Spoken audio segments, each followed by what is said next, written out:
This, I think, is one of the things that's happened during the course of this campaign, that there's a set of assertions made by Senator Clinton as well as her husband that are not factually accurate. I think that part of what the people are looking for right now is somebody who's going to solve problems and not resort to the same typical politics that we've seen in Washington. That is something that I hear all across the country. When Senator Clinton or President Clinton says that I wasn't opposed to the war from the start, or says it's a fairy tale that I opposed the war, that is simply not true. When Senator Clinton or President Clinton asserts that I said that the Republicans had better economic policies since 1980, that is not the case.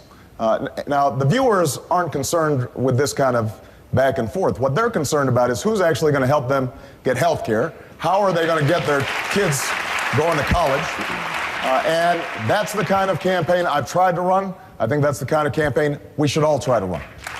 Well, I couldn't agree more, but I do think that your record and what you say does matter. And when it comes to a lot of the issues that are important in this race, it is sometimes difficult to understand what Senator Obama has said, because as soon as he is confronted on it, he says that's not what he meant. The facts are that he has said in the last week that he really liked the ideas of the Republicans over the last 10 to 15 years. And we can give you the exact quote. Please. Now, I personally think they had ideas, but they were bad ideas. They were bad ideas for America. They were ideas like privatizing Social Security, like moving back from a balanced budget and a surplus to deficit and debt. And with respect to putting forth how one would pay for all of the programs that we're proposing in this campaign, I will be more than happy, Barack, to get the information, because we have searched for it. You have a lot of money that you want to put into foreign aid, a very worthy program. There is no evidence from your website, from your speeches, as to how you would pay for it. Now, why is this important?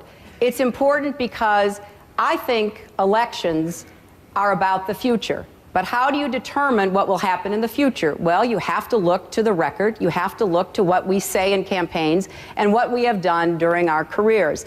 And I want to be just very explicit about this. We are not, neither my campaign nor anyone associated with it, are in any way saying you did not oppose the war in Iraq. You did. You gave a great speech in 2002 opposing the war in Iraq.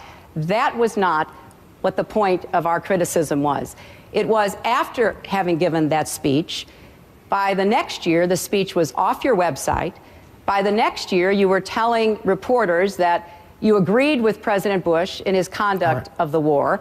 And by the next year, when you were in the Senate, you were voting to fund the war time after time after time. So it was more about the distinction between words and action.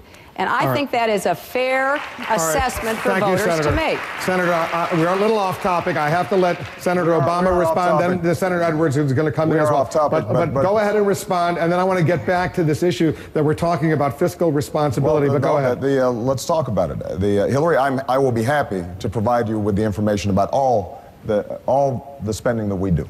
Now, let's talk about Ronald Reagan. What you just repeated here today is patent. Hillary, you just spoke. I did not say anything about Ronald Reagan. You said two things. You talked about admiring Ronald Reagan, and you talked about the ideas of the Republicans. I didn't talk about Ronald Reagan.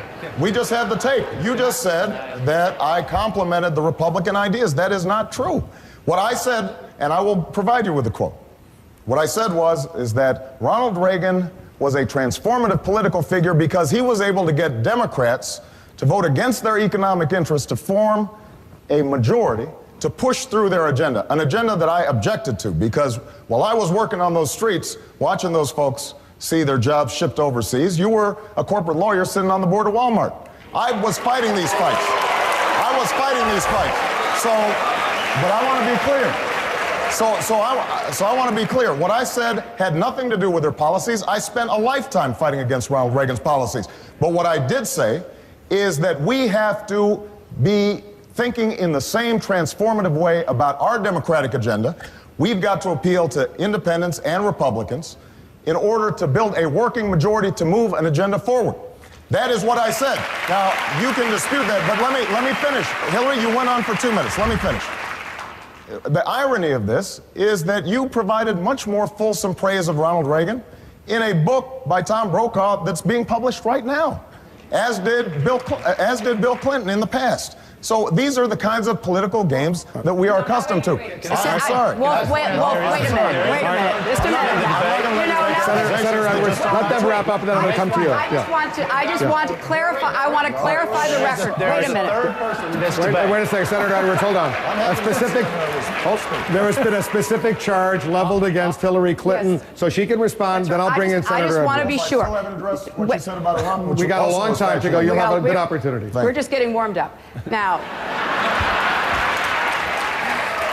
I just want to be clear about this. In an editorial board with the Reno newspaper, you said two different things because I have read the transcript. You talked about Ronald Reagan being a transformative political leader. I did not mention his name. Your husband did. Well, I'm here. He's not. Okay, well, I can't tell who I'm running against sometimes. I think we both have very passionate and committed spouses who stand up for us, and I'm proud of that. But you also talked about the Republicans having ideas over the last 10 to 15 I didn't years. say they were good ones. Well, you can read the context of it. Well, It certainly I didn't came say they were across. good ones. Well, it certainly, well, it certainly came across in the way that it was presented as though the Republicans had been standing up against the conventional wisdom with their ideas. I'm just reacting to the fact, yes, they did have ideas, and they were bad ideas, bad for America. And I was fighting against those ideas when you were practicing law and representing your contributor, Resco, in his slum landlord business in inner city Chicago. Hold on 1 second. Hold on. Senator Edwards has been remarkably patient during this exchange, and I want him. I don't know if you want to get involved in this, Senator Edwards.